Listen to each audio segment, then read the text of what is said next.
Yesterday, I was so happy. I dropped a VM to my mate where I'm like, mate, fuck all this like money and investing and crypto, being able to breathe. Mate, I've never felt this wealthy in my life.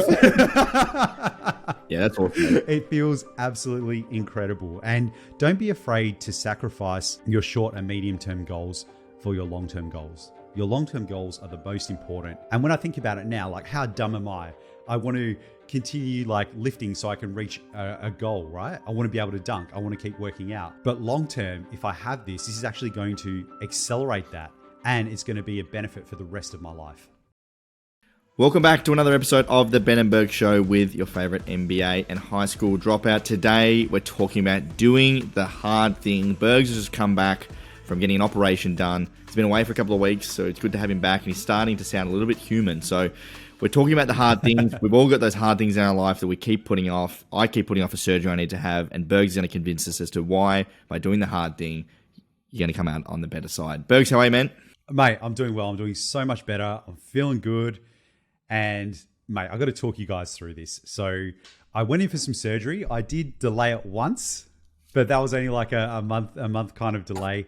I wasn't comfortable with a few things, and they all got resolved. Spoke to the consultant. Everything's all good. That was a timing issue as well. So let's walk you through this, right? So first of all, why did I do this? Why did this happen? Well, what did you do? What did you do? Yeah. Okay. So I had deviated septum surgery, right? So the middle of your nose, the thing going up the middle is called a septum. And there were a few other bits and bobs going on, which I'll explain. But basically, this motherfucker was just so bent. So, right? And I haven't been punched in the face. I haven't been kicked in the head, anything like that. It's just from birth. I've known about this for a while.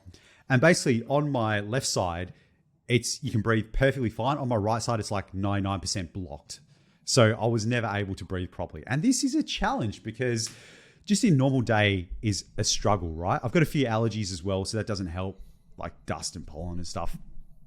But just in your normal day, you can't breathe properly through your nose. So you tend to mouth breathe a lot. It affects your sleep and it affects your recovery, and it's just really hard. And a couple of my mates went, they had this surgery done. They're like, mate, it's life-changing. You got to get amongst it. So I was like, right, let's get this done. So let me walk you through the story. The night before, mate, and this is a relatively easy one. The prep is just don't eat food in the morning. Night before, I'm like, fuck, I won't be able to work out for a while. I can't deadlift for a month. This is going to suck. So I get in, have like a massive workout the night before, feeling great. Rock up, go to the hospital, and this hospital is actually really good. It was called Glengarry Hospital in Perth. Small hospital, only 100 beds, and mate, it's like going into a hotel. You just like, you check in, it's real chill. You know, you got this really nice fancy room. It's got like this reclining chair. All this, it's just so good. Like the whole experience managed end to end was just brilliant. It's not like a big hectic hospital that I'm used to.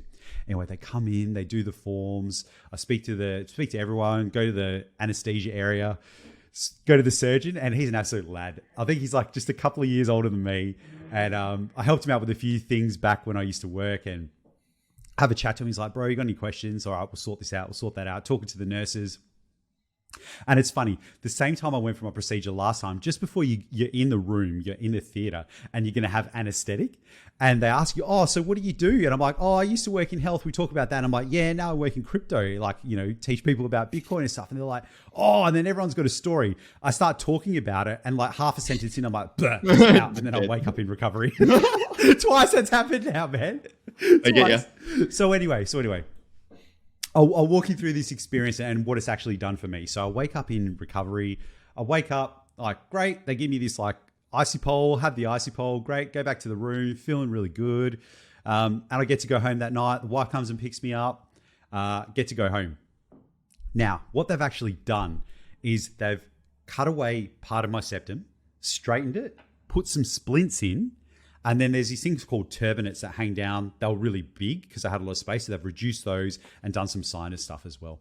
So I get home the first night, get on the couch, and what they give you is like this, basically like a tampon thing you put under your nose because blood's coming out, right?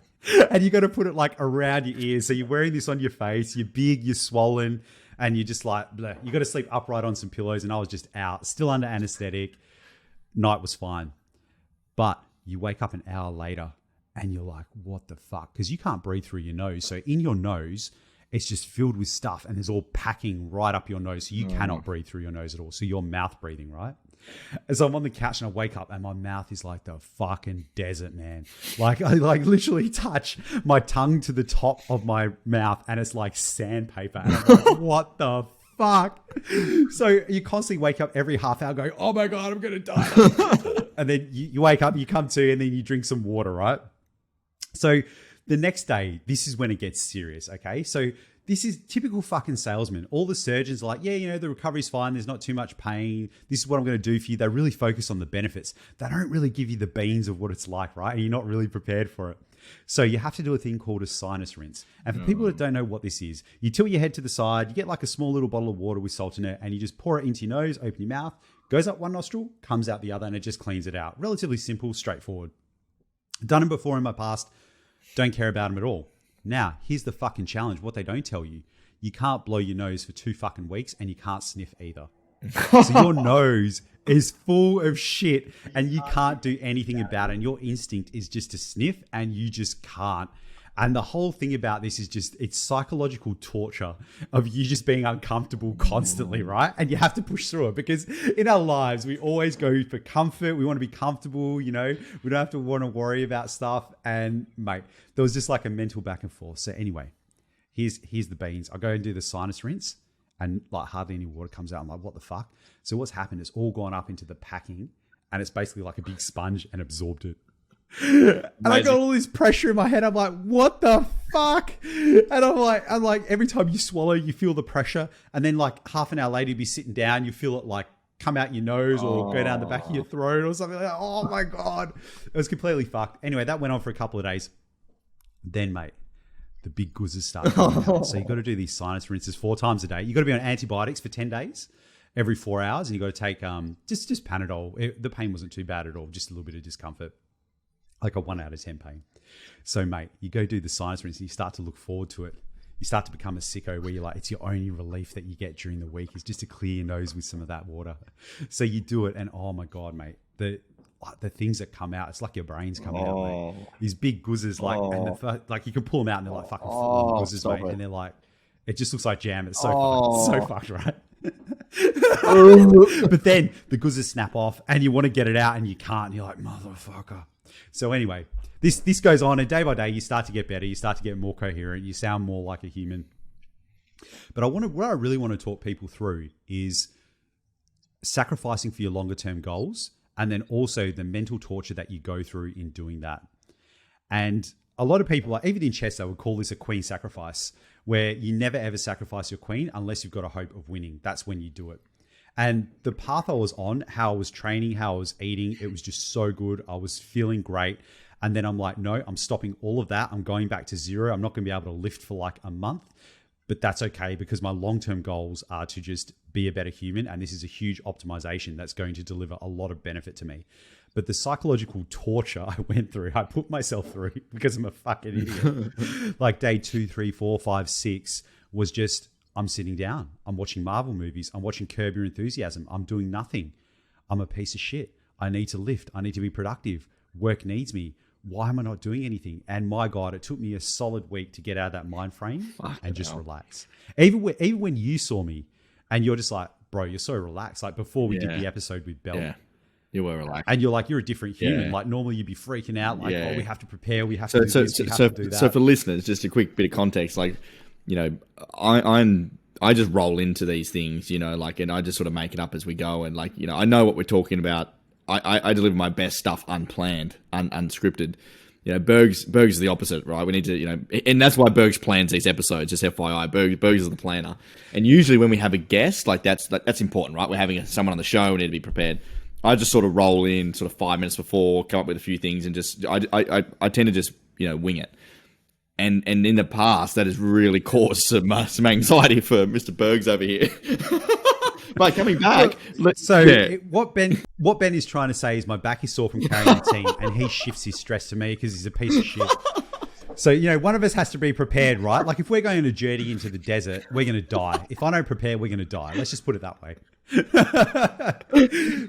But then something happened, and I read a book called The Psychology of Money, and we're going to do an episode on that next week.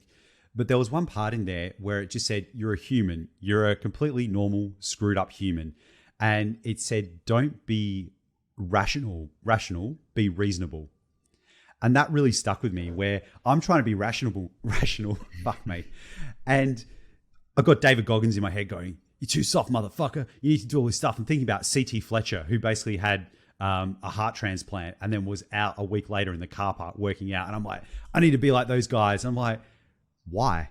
Like, that doesn't need to happen. I need to focus on my recovery. This is what's important here. And from going a million miles an hour to slowing right down and focusing on my recovery, that mental shift was just so relieving, and so much tension went out of my body after I had that shift, and just focus on the one thing ahead of me and letting the rest of that go was just an incredible feeling. And you had a similar thing when you went on a week's holiday, right? Yeah, just getting out of when you came back. Getting out of the everyday, having a proper reset, a refresh. You know, I was active though. Like I wasn't going through surgery and then afterwards like sitting there waiting for you. See, if I had to sit there for like 2 weeks, you know, because you're recovering and just thinking about everything, mate, I would be fucking going crazy. No wonder you're having that sort of self-talk. Like I was on Kentucky. I was busy every day. Like I was doing shit. And that's the other thing as well, where I finished work on the Tuesday night and then went for surgery on Wednesday. There was no break in between. So it's going a million miles an hour to basically zero. Yeah. Yeah, and it was just going that transition was just really, really challenging for me, mentally coping with it. Being unproductive was actually okay. And shifting that mindset of always having a goal, always working towards something, always trying to be highly productive, and shifting that mindset. Yeah. And all the kind of psychology books and that I've kind of read, and all the philosophy books where it's saying the goal-oriented mind, you will always suffer, right? If you have a goal, you will suffer because you're going to be unhappy until you get what you want. Whereas if you just live in the present and appreciate what you have now, you'll be a very happy person. And this just highlighted it to me again. So it's been one of the biggest gifts I've been given to have that cognitive reframing over the last couple of weeks. That's awesome, man. It's good to hear. It has just been so good. And yeah, and spoiler alert, here you go. So good. Breathing in 4K, Ultra HD, and I've still got swelling in my nose. I've still got like, you know, the mucus and all that kind of stuff. But mate, before when I was breathing and now when I'm breathing, it's just like, it's like I have even no nose at the front. The air just goes in. It is absolutely incredible. So even though it's only been 2 weeks, like all my mates have said this, and I'm going to say it as well, I highly recommend if you've got a dodgy nose, a stuffed up septum, enlarged turbinates, all that kind of stuff, go and see an ENT professional and get their opinion, because this can genuinely be life-changing, and the dividend you get paid is every single day. And yesterday I was so happy. I dropped a VM to my mate where I'm like, mate, fuck all this like money and investing and crypto, being able to breathe, mate. I've never felt this wealthy in my life. Yeah, that's awesome. It feels absolutely incredible. And don't be afraid to sacrifice your short and medium term goals for your long-term goals. Your long-term goals are the most important. And when I think about it now, like how dumb am I? I want to continue like lifting so I can reach a goal, right? I want to be able to dunk. I want to keep working out. But long-term, if I have this is actually going to accelerate that, and it's going to be a benefit for the rest of my life. Yeah, good on you for doing the hard thing, man. I think we can all attest to the fact that we're pushing back shit we don't want to do, and taking that short-term hit for long-term gain is actually a lot harder to do in practice. I'm taking that on board, so I got to have another hernia operation. I've already had one, and I just know how fucked it was. For 2 weeks, I couldn't move, and I've been pushing it back because I'm like, I can't take 2 weeks off. But it causes a lot of like discomfort and pain like most days, and I'm like, it's coming to a point now where like I said to my EA the other day, I was like, let's push it back, I want to do this, and she's like, no. I was like, yeah, okay, good call.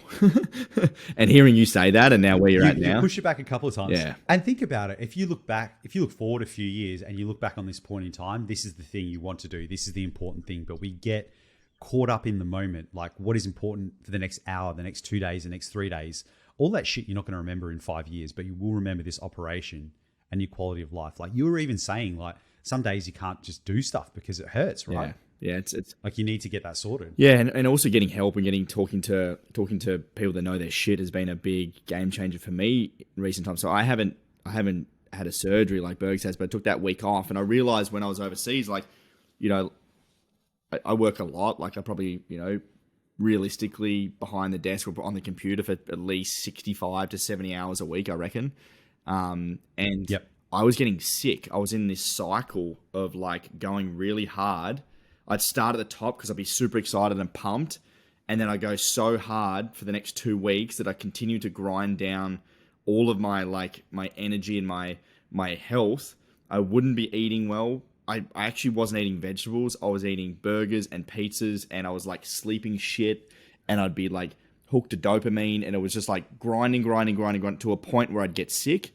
I got influenza in Thailand. I got really bad gastro here in Melbourne not that long ago. I had a bad cold. I was going in these like 3-week cycles. And when I came back from Thailand, I was like, I can't do this anymore. Like but I don't want to decrease the output. I actually want to increase output, but I'm getting sick. So I went and saw I went to see the GP, and then went and saw a naturopath, and I went and got a PT trainer.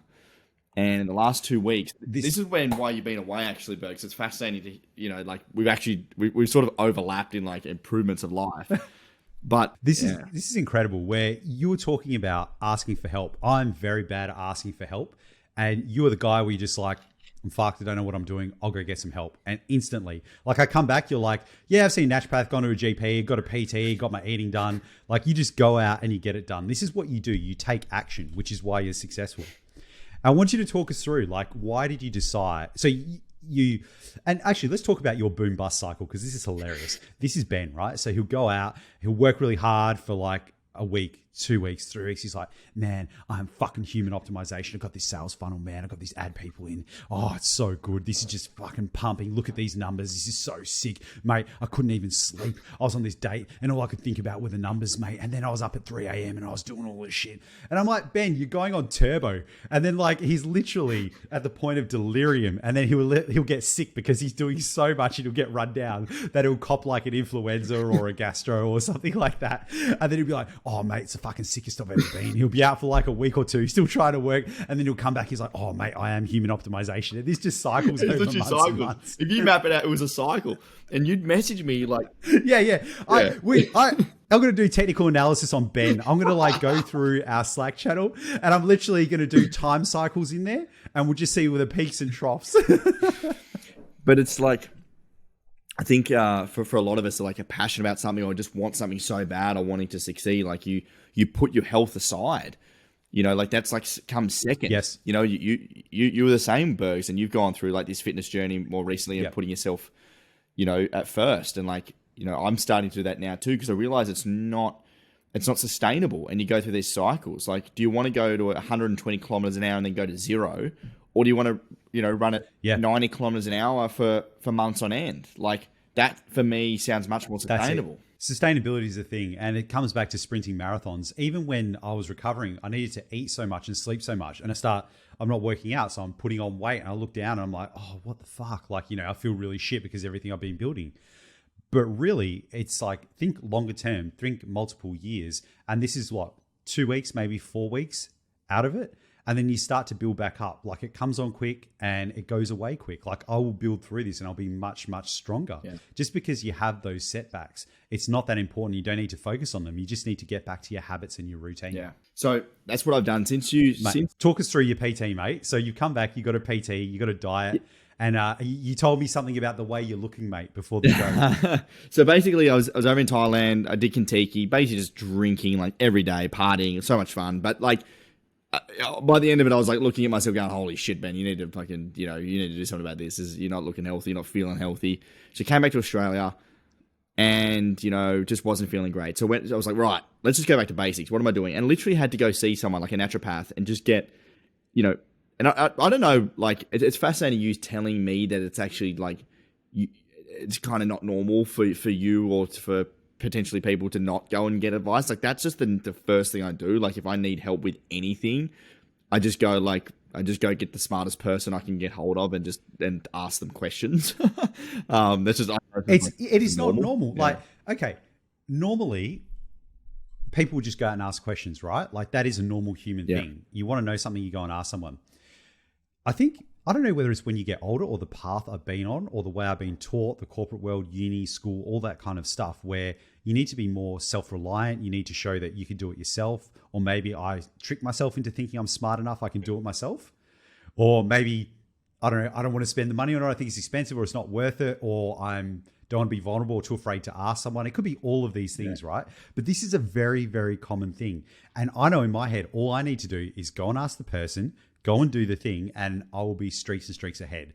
And that is something that I need to work on. That's something that you've got where you're like, don't know shit. All right, hire this guy, let's go. And today you're away and you're already iterating, you're already improving. Whereas I'm still thinking about it, doing the dumb thing. I might, it's fascinating. So it actually probably comes down to a point of like, 1, I don't want to learn about it. 2, I don't have time to learn about it. 3, I don't care about it. But 4, I need to do it and I don't have time to fuck it up. So I just go to the person that's going to give me the beans straight away. Like I don't want all the bullshit. Just give me exactly what I need to know. So I sat down with a naturopath, did this whole fucking survey and whatever. She's like, right, this is what you need to do. This is what you're eating now. This is what you need to start eating. Bang, done. Then found a PT, which a mate referred me to. By the way, this is all referrals. I never speak to any, actually, that's a lie. All the good people I've ever worked with are all referrals. Because the referrals are the best thing you'll get. Because like you've got someone else vetting them for you. EO, naturopath, PT, therapist. Yeah. Everyone. Exactly. All referrals. Same with my surgeon. Yeah. It's from a referral from a mate. He's like, 2 things he said. I would enthusiastically recommend this guy, and he's got the fucking hands of an angel. Oh, that's what you want. Where he's just like, and you're like, mate, if you've gone through, and his nose was more stuffed up than mine, and if he's come through that, and he's gone through that experience, and he knows the guy, mate, what's better than that? Yeah, spot on. So anyway, started seeing a PT. And over the last 2 weeks, I've completely changed my eating. I've gone from eating burgers and chips and palmies and big breakfast, big egg and bacon rolls and like drinking every night and like, you know, at events and all this shit, right? To the last 2 weeks, I've been cutting back on my calories, moving away from carbs in the morning, having a protein shake for breakfast, having Muscle Chef meals, so having like protein in every meal, protein and a carbohydrate for lunch with vegetables. Then dinner, having like a salmon or chicken or again a Muscle Chef meal as well, like or rice and chicken, vegetables. No alcohol basically, apart from like on a week, like on a Saturday night, I've had alcohol, but every other night I've had soda water. And then mixing that with gym session 4 days a week, plus golf twice a week as well. So doing 4 gym heavy sessions an hour, plus 2 2 golf workouts, plus journaling every day. I'm up to 17 days in a row meditating twice a day. And my sleep, now my second meditation is when I go to sleep. I listen to a 5-minute wind down thing on Headspace. And my God, my efficiency and productivity, energy, happiness. Did you know 60% of your serotonin comes from your stomach? The shit that you eat influences how happy you feel. And I feel fucking up and about. And I'm like really, I know I've said this on the pod before, but like this isn't like unsustainable energy, I don't think. This is like genuine fucking good shit energy. I heard a comedian talk about this and he said, people... This is how weird it is. We talk about gut microbiome and the bugs that you have. Your body is just all bugs. You think you're one person. There's millions of bugs in your body that are controlling the things you do. And he said, I'm depressed because of bugs in my shit. And then you have to go and deal with that. And what he's talking about is how eating, your microbiome, influences your digestion, how you sleep, how you behave, your mood, all of those things can affect, you know, your outlook on life. And it's just so incredible. And once you've experienced this and you do the things that Ben was talking about, like eating well, sleeping well, working out, the life upgrade is insane. And the challenge most people have is finding a way to do it sustainably, because you can do it for a month or two, but then you either get bored or it's too hard or you get sick of it. But to keep that going, finding out what it is for you and keep that habit going, that's the big challenge. And if you can, your life will be pretty awesome. I think the alcohol is the thing that is it was where my excuses come from, because I'll go to an event or go to a dinner and have a couple of beers, and then in the morning I'm just so lethargic and tired. I'm just like, oh, I can't be fucked going to the gym. And then it all goes downhill. where now I'm trying not to, in the last 2 or 3 weeks, I haven't drank midweek, just had soda waters, drink on the weekend, and then come back and fresh during midweek. You're right. The challenge for me is going to be I start traveling again next week. I'm up in Brisbane, Tassie, then I go to the US. Like I've been in a routine. Now I'm back on the roads. Yeah. That's going to be the real challenge to see if I can maintain that. But overall, like I genuinely, in terms of like a day-to-day, would probably have gone from like a 6 out of 10 on average to like 7.5, 8 out of 10 on average, feeling like just genuinely like happy and excited about life. Like it's fascinating. That's awesome. And you got a life hack as well. Show us those little headphones, mate. You got to tell everyone about this. So for the light sleepers out there, I'm a real light sleeper. Mate, 5 a.m. the other morning, wake up with this alarm. This isn't a light sleep. Fucking, you'd wake up. Oh, you're a light sleeper too, Bugs. Someone dead would wake up with this, right? This fire alarms going off, going absolute bananas. I fucking get out of bed. Like, like I'm in an Airbnb, don't know what's going on. And there's a TV I didn't even know was like a little wall thing, TV on the wall. I said, what the fuck is that on? The bright light fire. I get up. And there's this bloke, absolutely off chops, out the front of the building. He's punched in my number to my apartment and started calling me. And I'm looking at it going, who the hell is this bloke? Absolutely off his head, sitting there waiting to be buzzed up in the room. And I was like, what a stitch up, mate. It's so good. And I wasn't wearing headphones. But anyway, I got these Bose sleeping headphones. These things are legit. They sit in your ear and you can sleep on them. Like they sit right inside your ear and you can listen to like different sounds. So if you're a light sleeper, or like you're with a partner or someone that snores, like this shit is like legit. So check it out, Bose sleeping headphones. They're good. I might get that. They're active noise cancelling, but also like I would probably use them to listen to like a Headspace sleep cast. Dude, are you still doing Headspace? Yeah, that's I've been using it. How good No, is it? it's game changer. So for those that want to meditate, Berg's got me onto this. I was on the Calm app before. Headspace is a game changer. Like it's got different chapters that I think the speakers are better, the content's better. It's just, everything's just better. So Headspace it is for if you want to learn how to meditate or you need help meditating. So I'll drop my code in the bottom and that'll give you, of the show notes, that'll give you like a month or 3 free, something like that. And the reason I recommend Headspace is, first of all, I love Andy. He's an amazing dude. You can go look him up online. He used to be like a Buddhist monk for a while. He's gone through a lot of stuff. He had cancer and a few other things, but he's just so calming and rational. It's no woo-woo shit. And you can literally go on there. You could do courses or singles for like stress, anxiety, whatever it may be. And the first minute, he just talks you through like calm down kind of exercise. He'll talk a little bit about stress and how it works. You do the meditation, breathing, visualization. This is only over 10 minutes. And then a minute at the end, he'll give you something else to do or just reframe. And the way that they structure that and the way it leaves you feeling is just incredible. And Headspace is incredibly cheap. If you're a student, I think it might even be free. I'll drop that, give it a go, stick with it for like a week. 10 minutes a day is all you need. And it is life-changing. Yeah. It is such a release. Totally agree. It is amazing. So to wrap up that before we get in the middle of the week. Mate, hey, what training are you doing, mate? What's that? What training are you doing in the gym, mate? Tell me. Made me jealous. What training are you doing in the gym? So I don't specify areas of the body. Flipping tires or what? No, none of that shit. Like we don't specify areas specific per day. Like it's a whole body each day. But actually, the other thing I've implemented is stretching. So we did these tests before I started. Now I've got old man body, and I don't stretch. So now I do like a 12 to 15 minute dynamic stretching in the morning, man. And like I've been going like 4 days in a row now and feeling really good. So the stretching's been a big help just to like keep the body like up to speed. Yeah. So all office workers out there, if you sit in a chair for like 8 hours a day, get into some kind of stretching. So I've done a bit of yoga. If I do yoga for a month, I feel like I'm 20. It's ridiculous. And even now, even if I just wake up in the morning, you always wake up sore, right? Like I'm old, got old body, all fucked up. So I go and I'll like stretch. So I'll just get a foam roller. Yeah, that's it, mate. Tech bod. not enough to be a tech pro. Give it a couple of months, I'll get there. Foam roller, just roll my back and do some stretches for specific areas I know that get tight and then have a shower. And after that, I'm like a new person. It is unbelievable. And again, these things are just daily maintenance, like 10 minutes meditating, little bit of exercise, little bit of stretching, just preparing those meals and just eating them, and then having a good sleep and a 10-minute wind down. Like they're just little checkpoints, and it's about doing the habit rather than these big sweeping things. Yeah. This is how we talk about making money as well. People think it's going to be this big bang event, and it never is. It's a series of small little things. But we all suck at it. Like it is what it is. So good. Yeah, mate. So I'm doing squats, all right, doing squats, planks, dumbbells, pull downs. Oh, mate, split squats. They're the worst.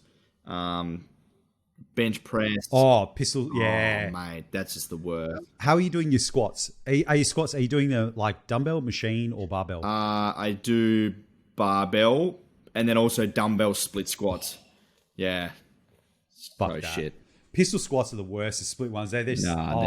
Even another thing, like there was a study done, and it was single leg cycling. So athletes, like they get them to cycle, but if you do it with a single leg, they can push 10 to 15% more, and they get the gains. How weird's that? I'm doing that shit. It's brutal, isn't it? Right out. Nah. Come on, mate. You're all right. Let's do meal of the week. Let's do this. Let's get into meal. Let's get into meal of the week, mate. This is what I cooked while I was on leave. Have a look at this. Pork ribs, baby. Mate, they are so good. Hopefully you can see that on your screen. Good. These are, what are they? I think they're fullback ribs. They're big, chunkin' pork ribs. They were delicious. So I got these on the smoker. I'm smoking them with pecan, just on the Weber there. And I've got a rub where it's like salt, pepper, garlic, onion powder, cayenne pepper, paprika, cumin, and a few other things. And this is just delicious. So this is probably after like, hour and a half on the smoker. And mate, holy shit. After that, you kind of sauce. This is the served one. So I've just got like token salad there. And these ribs are just like thick. They're bite through. They're saucy. They're delicious. And this is them off the smoker, mate. Like just beautiful sauce. Oh, mate, I can't even describe to you. Like everyone just was silent. They had a smile on their face. There's something about pork ribs off a smoker. This is why my handle on Twitter is Baby Back Berg from Baby Back Ribs. I love ribs. Ribs are my jam. And then look at that, mate. Like that is just perfection. That's just like the last 5 minutes on the smoker. You've just lightly sauced them, and they're just getting that beautiful mahogany color. Oh, delicious, mate. Look, toot my own horn here, but 10 out of 10. I don't know how I'd improve these. Like I do not know. And then I got this as well. This was actually from a while back, like a month ago. And I think this was the time when I had it. I've absolutely cracked it. I'm pissed off with everyone. And I was like, fuck it. It was 8 o'clock at night. I'm going for a drive to the beach. So I went to the beach within 10 minutes, just listening to the waves, feet in the water, just calm down. I'm like, that's what I needed.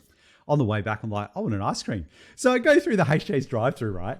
And I get, can I have an ice cream? Yeah, cool, no worries. Go through. And then this girl brings me an ice cream. She's got this big, young girl, got this big smile on her face. I'm like, okay. And then I look at her, I'm like, look at the ice cream. And it is fucking ridiculous. This thing, look at how small that cone is. And what she's done, she must be playing a game because it's late at night. She must be like, how big can I get these ice creams until they fall over, mate? This is 1, 2, 3, 4, 5 layers big.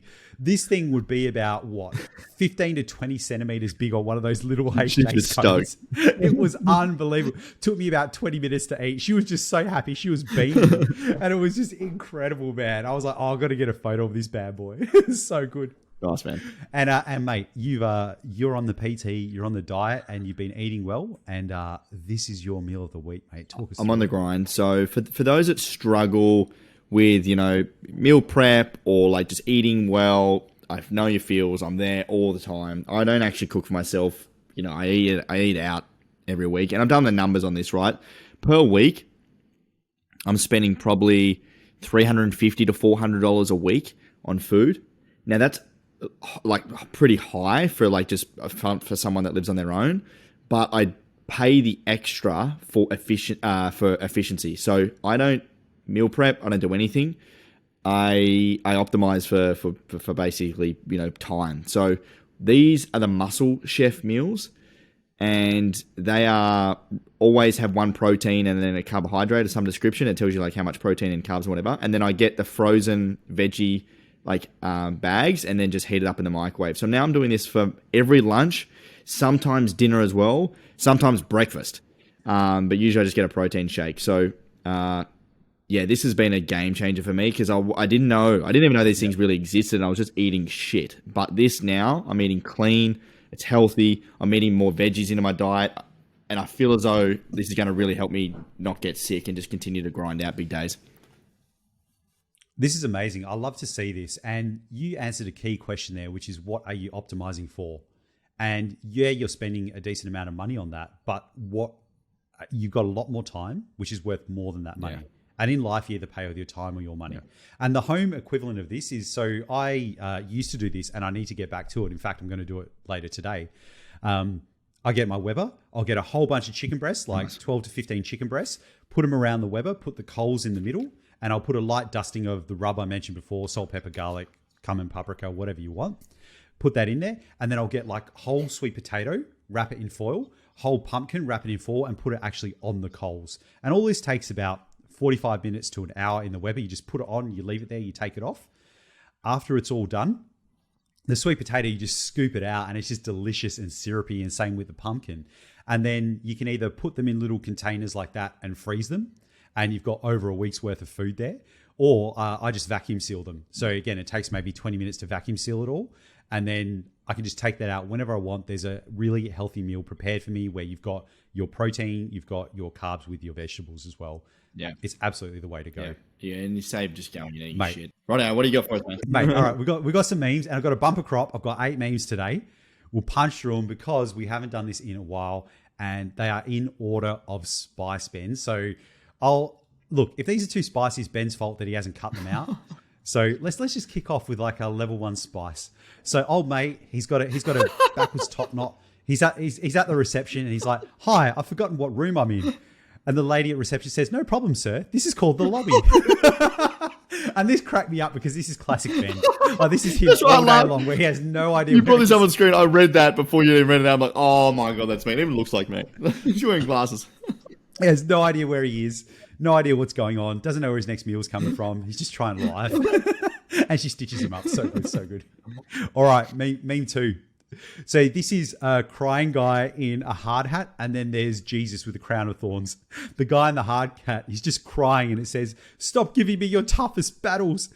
And Jesus is like, "Dude, you ate 38 jalapeno poppers. Of course you're going to shit yourself at work." And I love this because we complain so much, but the challenges we have these days are nothing compared to like 50 years ago, 100 years ago, 1,000 years ago. Like, we've solved food problem. We don't have to hunt. Anything we want, we can order on our phones, yet we still complain about hard challenges. This just absolutely had me in stitches. Number 3, this is from Introvert Memes, really good follow on Twitter. My brain at 3 a.m. Do you want to overthink things and create scenarios? And it's Morty from Rick and Morty. He's like, "You son of a bitch." And this is me every day. 2 a.m., 3 a.m., wake up, my brain's like, "Hey, what about that thing?" And I'm like, "Fuck you." And the mental struggle. And that always happens if I don't exercise and meditate and eat well. That will guaranteed happen. Otherwise, I'm out like a light. All right.